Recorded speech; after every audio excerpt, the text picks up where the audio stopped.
Hi, mine's Phil. I like talking about politics, and in this video, I'd like to update on the problems bedeviling the new Brexit customs controls on EU imports into Britain as lorry drivers involved in the shambles highlight more problems as two of the key government systems won't even talk to each other. But first, if you'd like to be notified of daily news and politics, please subscribe to the channel and click the bell notification icon. So this seems to be quite fast moving. Every day or two, there seems to be some new development. It might well be that by the time this video comes out, it's the situation's got even worse. Or it may have got better. Oh, I couldn't say that with a straight face. But the tailbacks have started now.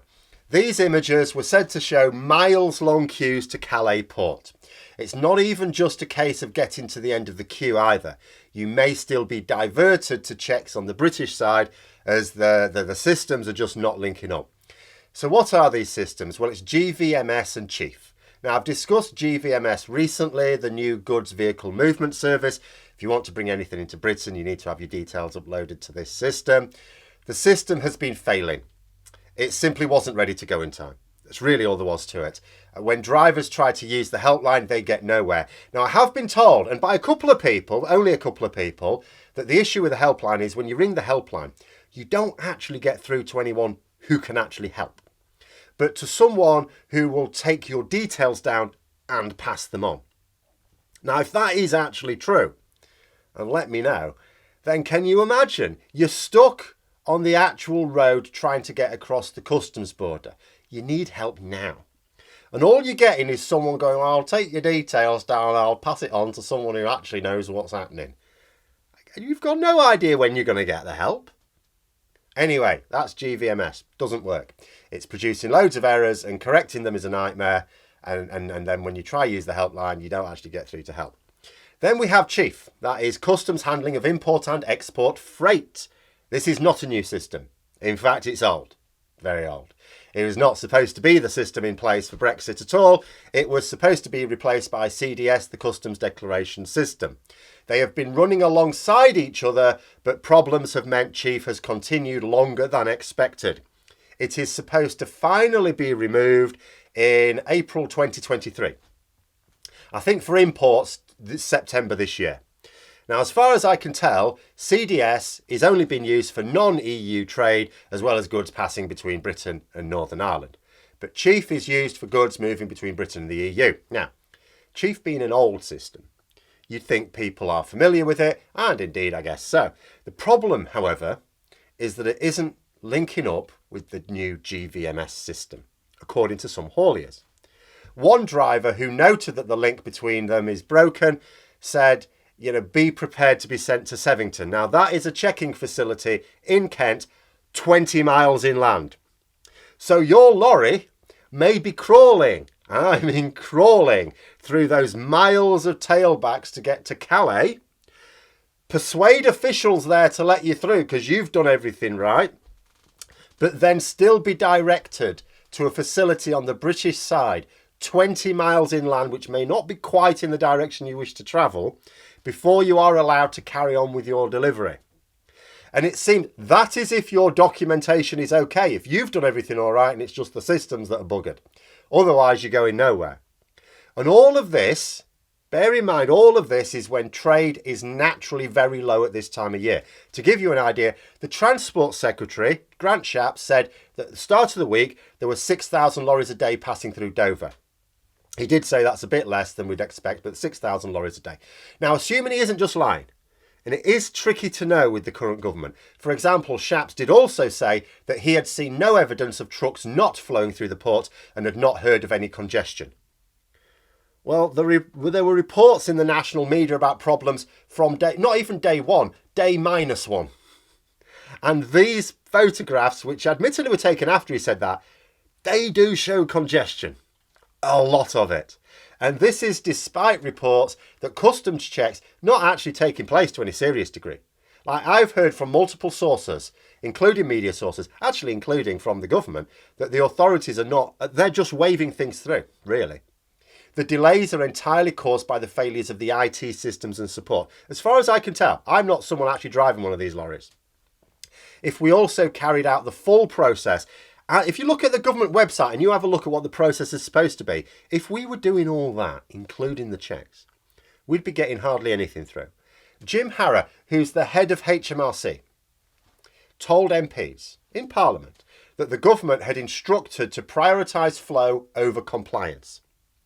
So trying to claim that this new phase of Brexit wasn't causing problems when they are consciously having a policy of not fully implementing it is deeply misleading.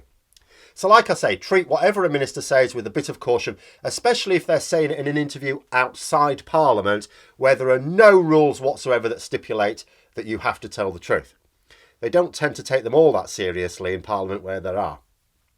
I mean, who to believe, really, if you think about it? The incompetent Transport Secretary, who was only able to rise so high in politics thanks to the patronage of the most dishonest head of government that this country has ever had? Or a load of lorry drivers actually taking photographs of massive tailbacks? It's a tough one, isn't it? And as I've said in the recent past, you need to take a couple of things into account. Firstly, traffic's really low right now. Not just in terms of lorries either. I'm not just talking in terms of lorries. There'll be hardly any cars trying to get through, just like last year. What happens as the weeks go by and traffic wants to ramp up? Last year, when it really got bad, was summer. But that is because we spent the first half of last year in lockdown. So the idea of cars wanting to get through as well is not very likely. But we're not in lockdown now. What is happening as the traffic naturally builds up? And what happens as we do get to summer when the amount of traffic definitely will want to be very high? Oh, and we're supposed to be introducing some standards checks to go alongside the customs controls in summer as well. I'm not sure that's going to happen. Secondly, the worse that you make these journeys for the lorry drivers making them. Right now, I'm seeing tweets from lorry drivers who are not impressed with this. They're not all British lorry drivers. The worse you make these journeys for those lorry drivers that are having to make them, the less likely they are want to do so, or the more money you will have to pay to entice them. Government ministers trying to downplay the problems to the press is one thing. That's normal. That is normal political spin. It's what anyone does. And the media is supposed to be the ones to cut through it, but there you go. But a responsible government will still work hard behind the scenes to fix the problems, even if they're denying them publicly. But are the government doing that? Remember, they did nothing about critical worker shortages for months last year, even when they hit. They didn't do anything when they were warned about. Then they hit, and it was inevitable. It was undeniable. They still did nothing. Not until it caused severe problems. This government's motto is do nothing now and maybe panic into rash action later. Then I saw an article in Lodestar. Now, this is a supply chain journal. It was talking about a Barney brewing between forwarders and airline handlers due to massively rising costs. Because here's the thing, when road freight fails, you need to opt for the more expensive air freight, don't you? You've got to get the stuff in somehow. But the costs are rocketing out of control. So consider the shortages we've had on supermarket shelves last year. They've been noticed a lot more recently as well. A lot of photographs coming out about that in their supermarkets and showing nothing. And I don't mean nothing in the whole store, but whole shelves empty. In fact, I've not been into a supermarket myself since Christmas. But when we were filling out the online ordering, we were only allowed one loaf of bread. A few other things were limited in how many we could get as well. But the worst will be to come if things aren't dealt with. Because as I say, right now, normal low levels of movement across the border. Few of the pressures that appeared last year have been dealt with long term. Some visas have been extended, sure, but others remain short term only.